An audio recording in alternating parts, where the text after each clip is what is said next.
मैं उनसे हमेशा डरता रहा। एक तो पुलिस वाले थे और ऊपर से पापा। लेकिन उस दिन जब उन्होंने बुला के मेरे दोस्तों को बियर पिलाई ना, मुझे रियलाइज हुआ यार, मैं कहा ये तो अपने पे गया है। तो मुझे रियलाइज हुआ यार, हमारे यहाँ बाप बेटे के बीच रिस्पेक्ट इतनी होती है, इतना डर भी होता है शायद, कि उसमें कम्युनिकेशन गैप आ जाता है। वरना विदेशों में आप जाके देखो, लड़के खुद मिलाते हैं अपनी गर्लफ्रेंड से बाप, hey dad meet my girlfriend Natalia या। और 2 ड्रिंक के बाद वो बाप भी डांस कर रहा था ये। तो वो फ्रेंडली, अंग्रेज लोग फ्रेंडली होते हैं।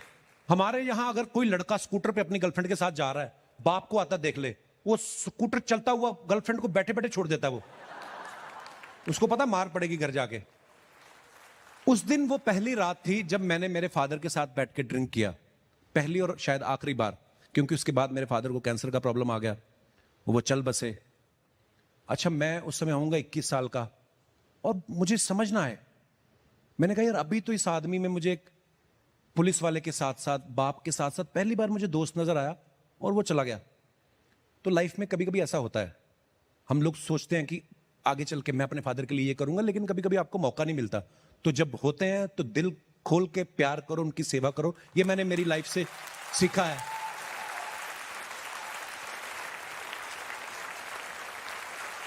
ऐसा होता है, आपने कभी रियलाइज किया होगा, कभी कभी ऑब्जर्व किया होगा। मेरे को ऐसा लगता है कि जब कोई बड़ी फैमिली से कोई आदमी हॉस्पिटल में होता है ना अपने लास्ट टाइम पे, तो वो बड़े राज खोल के जाता है। अपने बच्चों को बुलाएगा, बेटे I have a farm house there, मैंने आपको बताया नहीं था, मेरा एक उस अकाउंट में भी उसमें 3 करोड़ निकाल लेना, एक मैंने शेयर खरीदे हुए हैं।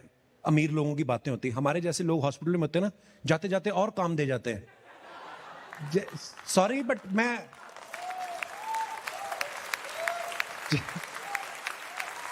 जैसे बोलने में थोड़ा फिल्मी लगता है। मेरे फादर बोल के गए, कहते यार तेरी बहन की शादी रह गई, अपना घर भी नहीं बनाया, हम पुलिस क्वार्टर में रहते थे। तो मुझे भी समझ नहीं आया, मैं 20 साल का था, मैंने कहा यार पापा हो जाएगा सब ठीक, कोई बात नहीं, अब ठीक होके आ जाओ। लेकिन मुझे नहीं, शायद मैं समझ नहीं पा रहा था कि वो उनको पता चल चुका कि अब जाने का टाइम आ गया। सो खैर, घर बनाने की बात, बहन की शादी की बात, ये तो पापा कह गए, लेकिन घर किसके साथ बसाना है ये मेरे को मालूम था। वो थी गिन्नी, मेरी वाइफ। गिन्नी से मेरी मुलाकात हुई थी कॉलेज में। अच्छा, ये कॉलेज आती थी 20 लाख की गाड़ी में, और मैंने स्कूटर एक सेकंड हैंड लिया था। तो मेरे दोस्त आके मेरे को बोलने लगे ये लाइक करती थी, तो दोस्तों ने बोल दिया तेरे को लाइक करती है। मैं कहा तूने उसकी गाड़ी देखी है, मेरा स्कूटर देखा है? मैं कहा जितने का मेरा स्कूटर है उतने का रोज पेट्रोल डलवाती है वो। सोच, मैं कहा जिसका बाप 20 लाख की गाड़ी में पढ़ने के लिए भेज रहा है, वो पीटने आएंगे तो कितनी गाड़ियों में आएंगे वो। गिन्नी मुझे लाइक करती थी, मुझे आइडिया था, लड़के होते तो हरामी अंदर से, पता तो चल ही जाता है। लेकिन क्या बॉयज स्कूल में पढ़े रहने के चक्कर में ना थोड़ा कॉन्फिडेंस नहीं था। एक बार ये मेरे लिए खाना ले आई, और मैंने इसके पीछे का प्यार नहीं देखा, मुझे लगा इसने शायद कहीं मेरा स्कूटर देख लिया है कि इतना गरीब इसके लिए खाना ले जाता। मैंने इसको, मैं बोला भी, मैं कहा गिनी देख खाने का तो हो जाता है, खाली पेट्रोल ही महंगा पड़ता है। और ये मुझे ये मेरी फेवरेट थी सब एक्टर्स में से, क्योंकि हम लोग थिएटर साथ में करते थे, तो मैं इसकी ड्यूटी लगा रहा था बहुत सारी चीजों में। ये मुझे फोन करके बताती थी आज ये हुआ ये हुआ, आज हमने इतनी रिहर्सल्स की। एक दिन इसने मुझे फोन किया, मैंने ऑफिसर चॉइस पी रखी थी, हाई थॉट। मैंने उठाते ही फोन पूछा डू यू लव मी? ये काम की कहती व्हाट, ये आदमी में हिम्मत कैसे आ गई? मैं शुक्र करता हूं भगवान का उस दिन मैंने ताड़ी नहीं पी रखी थी, सीरियसली। अगर ताड़ी पी होती शायद मेरा क्वेश्चन ही बदल जाता, गिन्नी तेरे पापा को ड्राइवर चाहिए? ओ, मैं गिन्नी से एक बात, मैंने कभी, गिन्नी मेरे शो पे कभी वैसे तो नहीं आई। गिन्नी आप बहुत अच्छे घर से हो, फाइनेंशियली भी बहुत अच्छे घर से हो जी। एक स्कूटर वाले लड़के से क्या सोच के प्यार किया था तुमने? कुछ नहीं, मैंने सोचा कि पैसे वाले से तो सभी प्यार करते हैं, इस गरीब का भला ही कर दूं।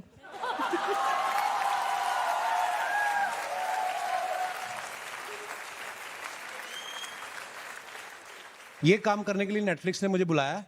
मैं सीरियसली पूछना चाहता हूं, मतलब जैसे मेरे मेरे हर सपने को अचीव करने में बहुत सपोर्ट किया है, लेकिन तुम्हारे भी तो कुछ सपने होंगे।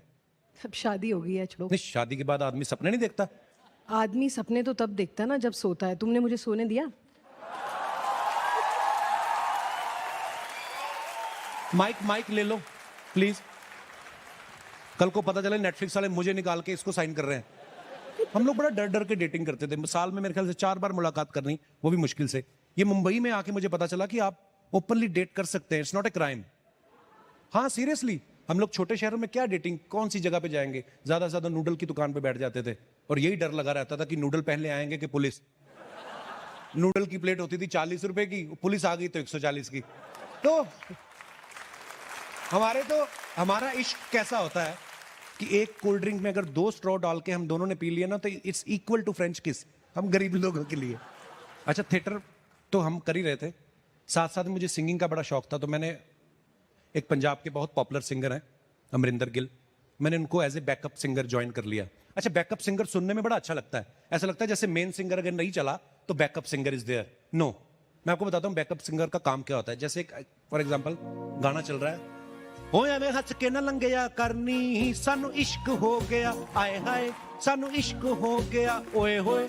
तो ये आए हाय और ओए होए जो था ये मेरा है।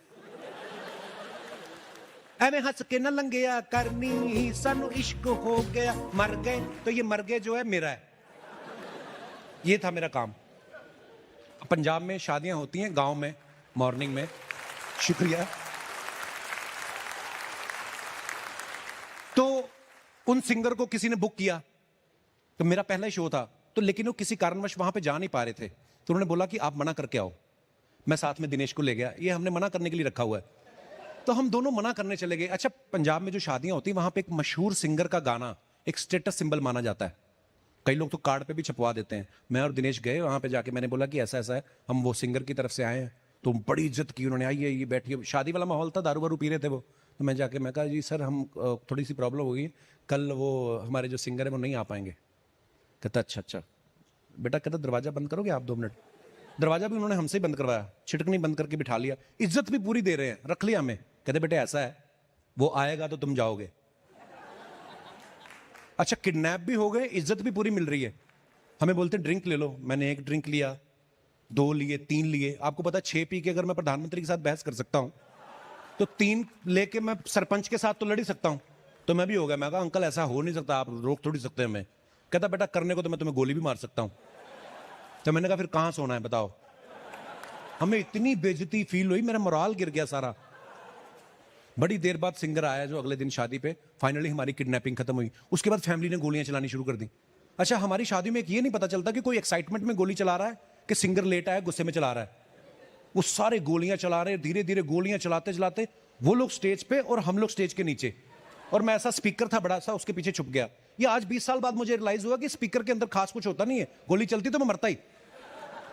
वो सारे गोलियां चलाने वाले स्टेज पे, हम स्टेज के नीचे, और वहीं पे खड़े खड़े आए हाय सानू इश्क हो गया, मर गए। और वो मर गए पहली बार मेरे दिल से निकला।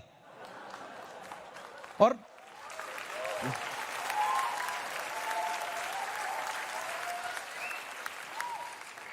हर इश्क में होता ना, आदमी बोलता है कि मैं ये लाइफ में कुछ करूंगा ये वो। मुझे ये था कि यार मुझे प्यार करती है गिन्नी, अब ये मेरे स्कूटर के हिसाब से तो कभी शादी होगी नहीं, तो मुझे भी लाइफ में कुछ करना है। ठीक है, गुजारा चल रहा है। पापा 2 जिम्मेदारियां तो दे के गए थे, तीसरी जिम्मेदारी मेरे दिमाग में थी। हालांकि मुझे ये लगता है मेरे फादर जिम्मेदारी बोल के गए, दे के नहीं गए वो। उसके बाद उन्होंने सारी काम खुद ही करवाए हैं। कई बार होता ना कि मुझे ऐसा फील होता है कि वो कहीं ना कहीं फिजिकली शायद हमारे बीच मौजूद नहीं है, लेकिन एक गार्डियन एंजल बन के आपको राह दिखाते हैं। उन्होंने शायद मुझे राह दिखाई, वो राह फिर मुंबई तक आया। 2007 की बात है जब मैं पहली बार एक टीवी शो के लिए मेरा सिलेक्शन हुआ, the great Indian laughter challenge.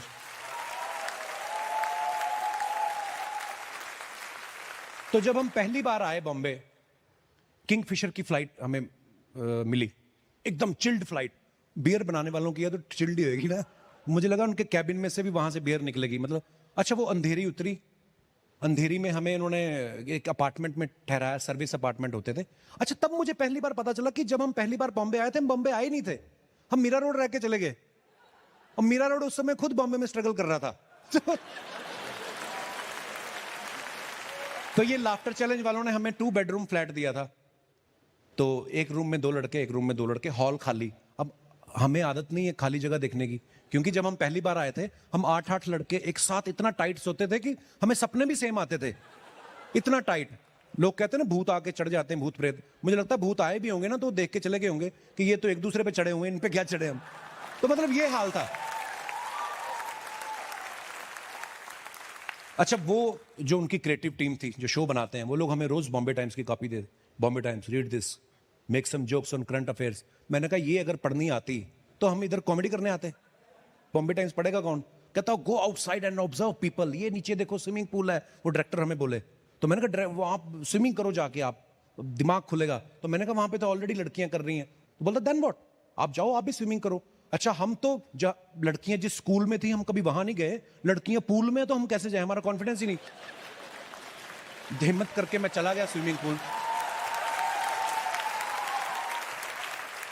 अच्छा, जब स्विमिंग पूल के अंदर घुसे तब हमें नया कॉन्सेप्ट पता चला, स्विमिंग कॉस्ट्यूम। वो कहते do you have swimming costume? मैं कहा वो क्या? हम तो तालाबों में नहाए हैं वहां पे, है ना, भैंसों के साथ। ना कभी हमने भैंसों को रोका, ना कभी भैंसों ने हमें रोका, है ना। कोई ना उन्होंने कभी कॉस्ट्यूम पहना, ना कभी हमने। उल्टा तालाब में स्विमिंग कर करके हम भैंसों का दूध भी निकाल के ले आते थे। मतलब बड़ा इंटीमेट रिलेशनशिप होता है हमारा। खैर, ये सब जो भी हुआ उस समय, तो लाफ्टर चैलेंज का मैं विनर बन गया। मुझे पहली बार लाइफ में, वो मेरा बड़ा इंपॉर्टेंट मोमेंट था, मुझे 10 लाख रुपए की प्राइज मनी मिली। वो 10 लाख रुपया, ये देखो, मुझे खुद को लगा, कभी कभी हम अपने आप को बड़ा अंडर एस्टिमेट कर लेते हैं। मुझे लगा मैं इससे बड़ा मैं कुछ नहीं अचीव कर सकता।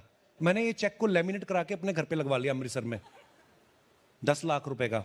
लेकिन जब ये कैश हुआ ना बैंक में, तो आया 6,90,000, 3,10,000 कट गया। मैं बढ़ गया स्टार टीवी वालों पे। मैंने कहा बाकी के पैसे कहां हैं? कहता वो टीडीएस कट गया। मैंने कहा किससे पूछ के काटा? बोलते ये पूछते नहीं, ये बस कटता है। मैंने कहा क्यों कटा? मैंने तो स्विमिंग भी नहीं की। फिर भी तो खैर, धीरे धीरे लाइफ पटरी पे आने लगी। उसके बाद धीरे धीरे फिर आपको शोज मिलने लगते हैं, आप बड़े बड़े लोगों में उठना बैठना शुरू हो जाता है। हमारी इंडियन क्रिकेट टीम के बॉलर हैं हरभजन सिंह, उन्होंने मुझे एक बार फोन किया, बोलते पाजी आप मुंबई इंडियंस के लिए परफॉर्म करेंगे? मुंबई इंडियंस अपनी क्रिकेट टीम के लिए। मैं बड़ा हैरान, मैं क्या वाओ। अच्छा, मैं जब गया सिर्फ 15 लोग थे, छोटे से वेन्यू में। सचिन तेंदुलकर, सनत जयसूर्या, नीता अंबानी, देश की सबसे बड़ी बीवी, देश के सबसे बड़े बिजनेसमैन की बीवी। तो बड़े बड़े लोग, सचिन तेंदुलकर, नीता अंबानी, और उनके सामने वो आदमी जिसका अभी अभी टीडीएस कटा है। अच्छा, मेरे चुटकुले भी सारे गरीबों वाले, हम अमृतसर में पूरियां ऐसे खाते हैं, छोले ऐसे खाते हैं, ये वो। और नीता अंबानी मेरी तरफ देख के सोच रही है किस कंट्री से आया ये, व्हाट इज गरीब। मैं उनको बोलूं मेरे पिता पुलिस में थे, वो सोच रही हैं कि पुलिस में तो शौक से हो गए, बिजनेस तो होगा कोई। अमीरों का अलग ही, मैं जोक अपने फेंक रहा हूं, कोई नहीं चल रहा। मैं कहा अमीरों का अलग ही होता है ना, जैसे कि वो लोग क्या पत्थर यहां पे पहनते हैं उंगलियों में, हमारे निकलते किडनी में से। आप हंस रहे हो, वो नहीं हंसी। आप इतने अमीर नहीं होंगे ना।